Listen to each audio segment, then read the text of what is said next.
Que tus palabras y revelación hoy traigan luz. La palabra es la verdad que hace libre.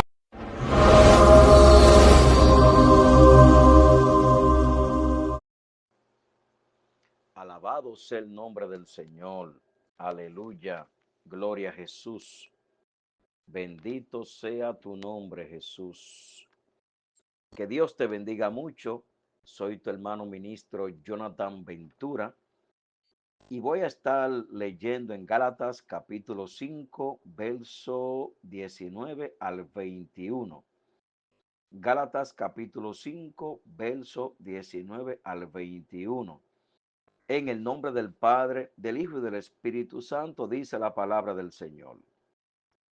Y manifiestas son las obras de la carne, que son adulterio, fornicación, inmundicia, lascivia, idolatría, hechicerías, enemistades, pleitos, celos, iras, contiendas, disensiones, herejías, envidias, homicidios, borracheras, orgías y cosas semejantes a estas, acerca de las cuales os amonesto, como ya os lo he dicho antes, que los que practican tales cosas no heredarán el reino de Dios. Padre, gracias por tu palabra. Ayúdanos a guardar tu palabra en el nombre de Jesús. Amén. El tema de hoy es las obras de la carne. Las obras de la carne. Comúnmente se habla mucho del fruto del Espíritu, un tema de gran importancia, solo que a veces se omite el tema de las obras de la carne. Tal vez porque decimos, tenemos conocimiento ya acerca de las obras de la carne, pero es bueno también hablar de este tema. En la Biblia, las obras de la carne o obras de la naturaleza pecaminosa se refieren a acciones y actitudes de pecado que provienen de la naturaleza humana caída. En la Biblia, las obras de la carne o obras de la naturaleza pecaminosa se refieren a acciones y actitudes de pecado que provienen de la naturaleza humana caída.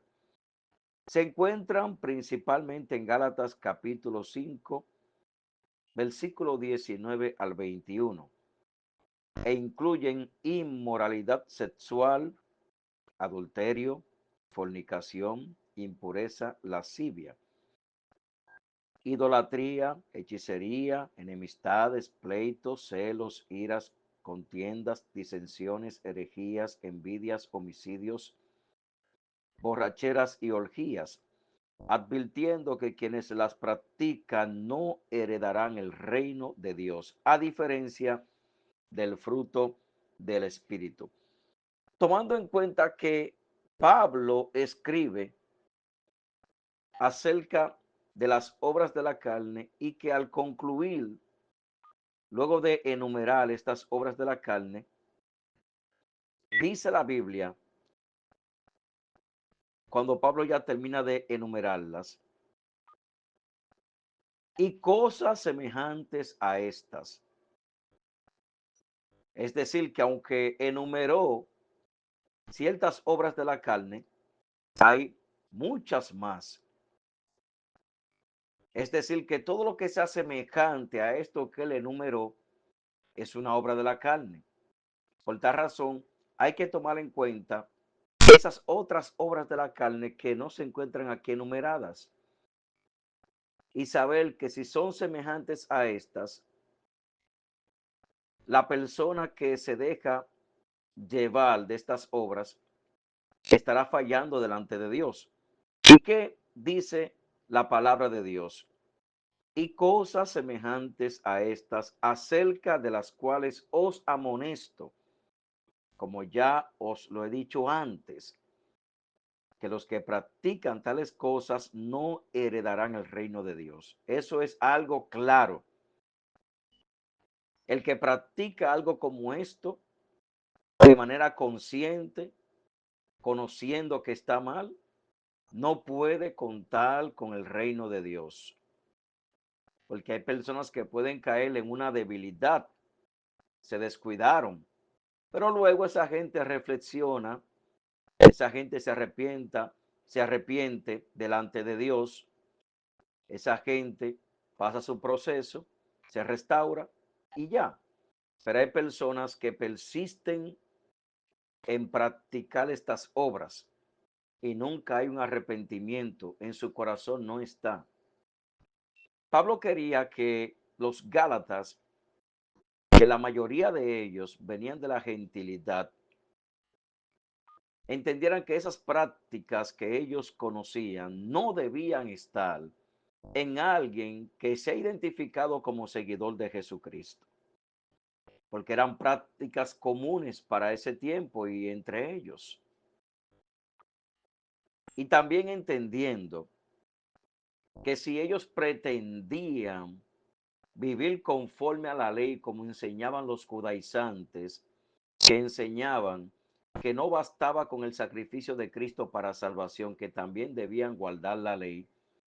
Por eso habla Pablo antes de llegar aquí acerca de ese tema, para que ellos supieran que el querer vivir conforme a la ley que le fue dada a los israelitas y que los judaizantes querían imponer también como un requisito para la salvación, porque enseñaban que no bastaba con el sacrificio de Cristo, él le daba a entender que esto era como complacer la carne, el querer justificarse por la ley. Y lamentablemente el enfocarse en esto podía llevarlos a ellos a estas prácticas enumeradas aquí, pero que si se enfocaban únicamente en la salvación por medio de Jesucristo, la fe en Jesús, en dejarse guiar por el Espíritu, en permitir que el fruto del Espíritu sea producido en ellos, estas obras no estarían. Porque el tema central es que Pablo quiere dar a entender que ya no hay que vivir conforme a la ley, procurando alcanzar salvación. Que eso era algo que apuntaba a Cristo y que son cosas del pasado. Que la ley perfecta, como encontramos en otras enseñanzas, es amar a Dios y amar al prójimo, que de ahí en adelante se cumple todo. Luego de la persona entender que a través de Jesucristo es el único medio para salvación. Si la persona, tanto para ese tiempo como para ahora, como para este entonces, ama a Dios y al prójimo, cumple toda la ley, cumple todos los mandamientos, porque todo se basa en eso. Primeramente, aceptar la fe en Jesús, amar a Dios y amar al prójimo. Y note que todo deriva de ahí. Si la gente viene a Cristo y ama a Dios verdaderamente y al prójimo, es difícil que falle. Y si falla, sabe decir, perdón, fallé, Señor, le fallé a mi prójimo y le pide perdón al prójimo. Procura reconciliarse con el prójimo. Bueno, he añadido esta parte para que entendamos un poco más a profundidad de dónde viene la enseñanza de Pablo, ya que el entrar en esa parte ya sería otra enseñanza, pero es algo que es necesario conocerlo. Las obras de la carne, lamentablemente, muchas veces son visibles en algunos cristianos. ¿Por qué razón? Porque la gente se convierte, pero no le permite al Espíritu Santo llevar a cabo la regeneración. No le permite al Espíritu Santo de Dios que produzca el fruto en su vida. Por esa razón, hay gente que todavía manifiesta las obras de la carne. La vieja naturaleza en él todavía está viva, no ha muerto en totalidad. Y prácticas que son de la carne, de la vieja naturaleza, esa gente todavía las practica. Y es importante revisar, viendo esta lista, y también lo que sea semejante a lo que se enumera en esta lista, por si acaso está en mí, para yo procurar ir a la presencia del Señor buscando su ayuda para que me dé la mano y yo me despoje de toda obra de la carne, porque este impedimento para entrar al reino de Dios. ¿Qué son las obras de la carne? Origen. Son manifestaciones de la naturaleza humana, como ya sabemos, centrada en sí misma y separada de Dios, en contraste con la vida guiada por el Espíritu Santo. Propósito. Revelan los deseos egoístas y placeres momentáneos que alejan a las personas de Dios. Consecuencia. Quienes practican estas cosas no heredarán el reino de Dios. El practicar las obras de la carne es algo que en el momento al hombre que todavía no ha nacido de nuevo, y también se incluye la mujer, es algo gratificante para él. Es algo que le gusta, el momento. Es algo bueno para él. Lo único que es un momento. Note que es tan engañoso esto, que es un momento solamente de placer, pero luego, ya cuando terminó todo, si la gente analiza, se da cuenta que ha cometido un grave error. Un grave error. Por esa razón, si la persona piensa, no, y yo por un momento de placer voy a estropear todo lo que he construido. Claro que no. Pero ¿qué pasa? Que a veces el descuido lleva a la gente a que la carne tome dominio de él y Satanás se aprovecha de esto. Y la gente no tiene control de sí. Y solamente vive para complacer los deseos de la carne. Pero hay que luchar con esto. Hay que luchar con esto porque el Señor siempre está ahí para ayudarnos, pero si la persona se lo permite al Señor. Lista de obras de la carne. Vamos a ver. En la lista de las inmoralidades sexuales o en la lista de la inmoralidad sexual se encuentra el adulterio, la fornicación, la inmundicia y la lascivia. Ya conocemos que el adulterio es pecado, también la fornicación.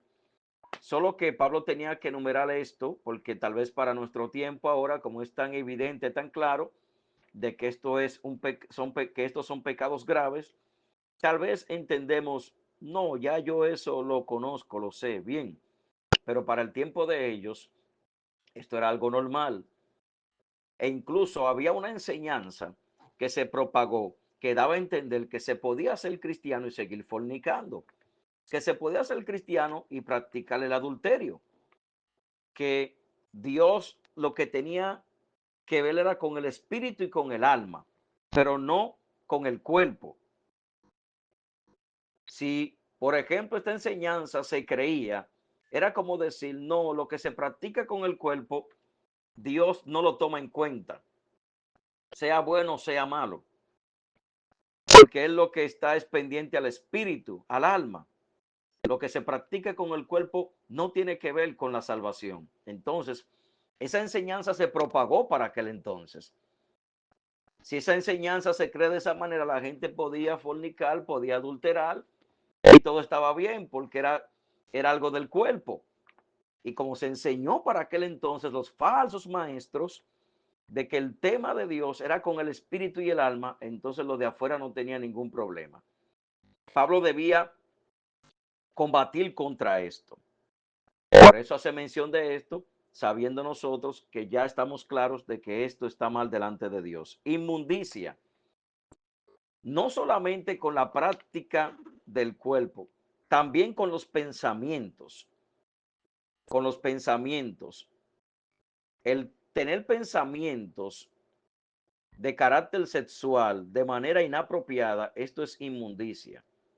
Por ejemplo, una persona que tenga fantasías sexuales en su mente con una persona que no es su cónyuge, o un hombre soltero con una mujer que él vio, o una mujer soltera con un hombre que vio, la mujer casada, otro hombre que vio, y en su mente visualizó tener intimidad con esa persona, todo eso es inmundicia. Los pensamientos de carácter sexual, todo eso, cuando hay un pensamiento que no va acorde, conforme al orden de Dios, todo eso se convierte en inmundicia, no solamente con la práctica del cuerpo, también con el pensamiento. Lascivia, ese deseo incontrolable de lo sexual.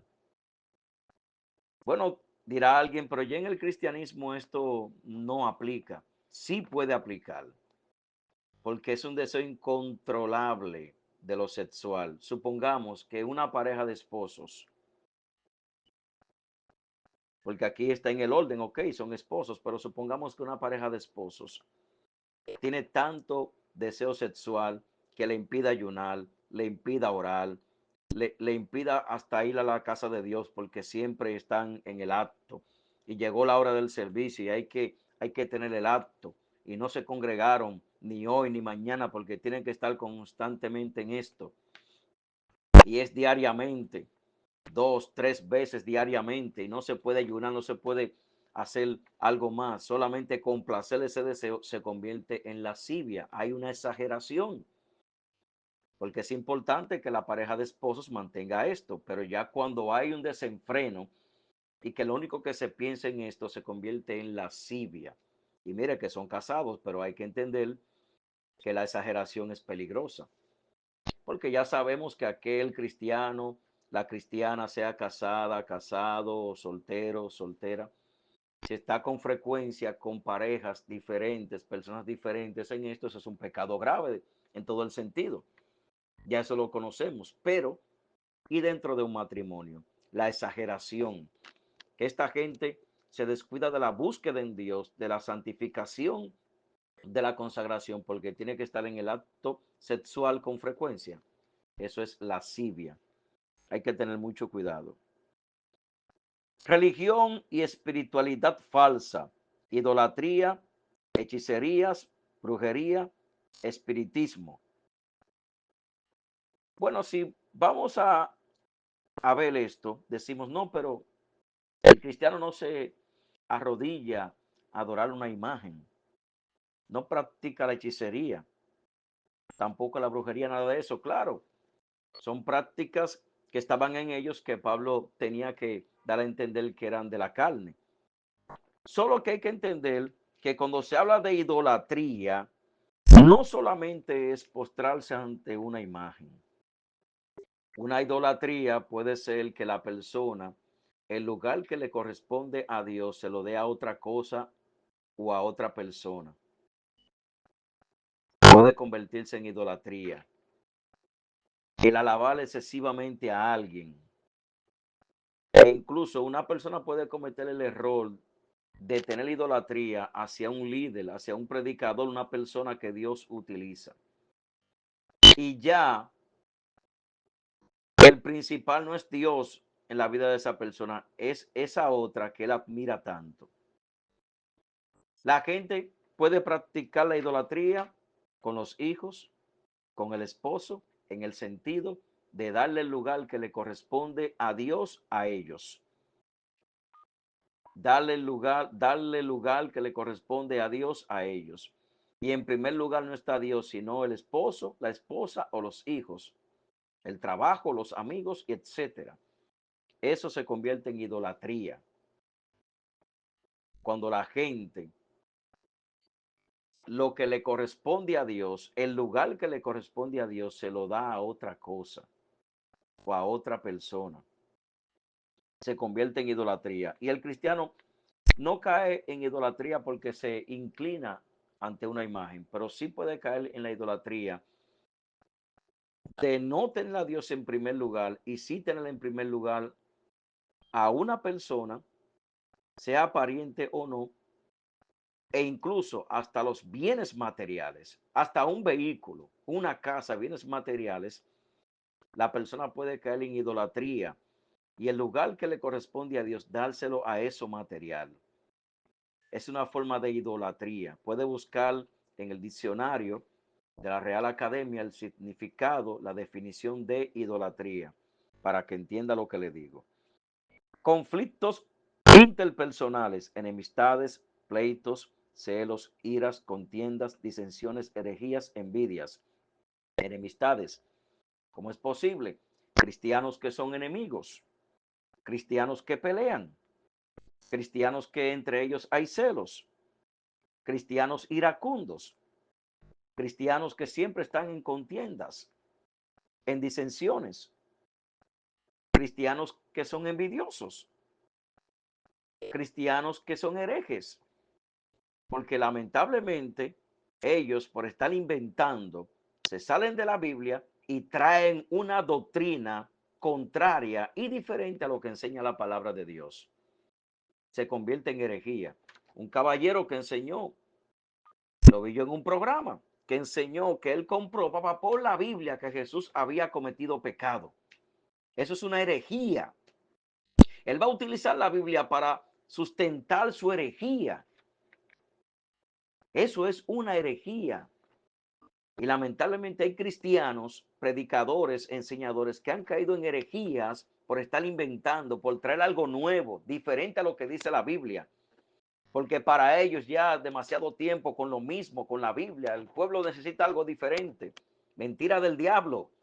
Y que el Señor los reprenda. El pueblo lo que necesita es la palabra de Dios, que se le enseñe cada día. Porque cada vez que se enseña o se predica la palabra de Dios, siempre hay algo nuevo. Y enseñarla correctamente la palabra de Dios, pero no traer nada nuevo, que todo esté en la Biblia. Toda revelación, visión, éxtasis, profecía, todo debe estar acorde a la Biblia, sustentado todo por la Biblia. Lamentablemente hay gente que se ha convertido en hereje por este problema. Vicios y excesos, homicidios, borracheras, orgías y cosas semejantes a estas. Homicidios. Ya sabemos que el cristiano no puede quitarle la vida a otra persona. Claro que no. Pero aquel que aborrece a su hermano, que lo odia, que le desea mal, se convierte en un homicida. El que no ama a su hermano, el que lo aborrece, el que lo odia, el que le desea mal, se convierte en un homicida. Se convierte en un homicida. E incluso podemos tomar como ejemplo a una persona que espiritualmente esté sobre alguien, sobre su vida, e influya tanto que le lleve a que espiritualmente tenga una decadencia o una caída. Entonces esa persona se convierte en un homicida de su hermano en el término espiritual. No se aplica aquí, pero es un ejemplo. Es decir, que una persona puede matar espiritualmente a otra con algo que diga o con una acción y él quedarse como que no pasó nada. Y eso es peligroso, porque no lo mató físicamente, pero lo mató espiritualmente. Y por esa razón hay gente que se descarría. Es increíble que líderes han llevado a que hermanos que ellos lideran se aparten de la fe. Y decimos, no, él no tuvo la culpa. Él fue débil. El tema es que aunque la persona tal vez estaba un poco débil, lo que llevó a que esa persona terminara así fue lo que él le dijo, lo que él hizo. Si no lo dice, si no lo hace, eso no sucede. Eso no sucede. Si se apartó ya porque él se dejó engañar, es una cosa, pero no por lo que se haga o se diga. El que lo diga o lo hace sin temor y sin tener arrepentimiento de lo que dijo e hizo, y ese hermano se descarría, está contribuyendo a la muerte espiritual de esa persona. Hay que tener cuidado porque no es el mismo caso señalado aquí, fue un ejemplo que cité porque es lo que vemos hoy en día en nosotros. Ningún cristiano le está quitando la vida a otra persona tan fácilmente, pero sí puede ser en el término espiritual. Por eso lo tomé como ejemplo para añadirlo a esta enseñanza, aunque no es el mismo término. El cristiano no se emborracha, claro que no.